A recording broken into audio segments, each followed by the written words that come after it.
কলকাতাতে তো কোনো পুকুর আর অস্তিত্ব রাখেনি।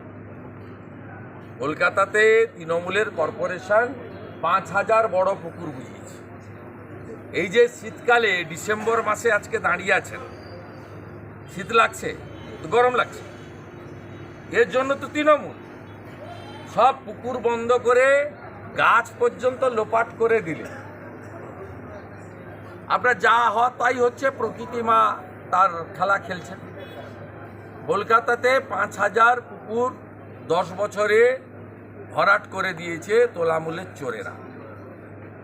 এদের যতক্ষণ না পশ্চিমবঙ্গের মানুষ জনজাগরণ করে না খেদাবে, ততক্ষণ এই রাজ্যে কোনো মুক্তি নেই। চলুন, আমার অনেক ভাটপাড়ায় ফের শাসক কোন দল? এবার অর্জুনের ভাইপোকে গ্রেপ্তারির প্রতিবাদ, মূল অভিযুক্তের সঙ্গে সোমনাথ স্বামীর ছবি। যত গৃহযুদ্ধ ওদের ওখানে, এটা তো আমাদের কাজ নয়। আমি কালকে রাত্রে এক্স হ্যান্ডেলে লিখেছি যে অর্জুন সিং তৃণমূলে গেছিল লাফিয়ে, বহু বিজেপি কর্মীর চোখের জলের বিনিময়ে তিনি জিতেছিলেন। তার ভাইপোকে গ্রেপ্তার করে মমতা ব্যানার্জি খুব ভালো পুরস্কার দিয়েছে।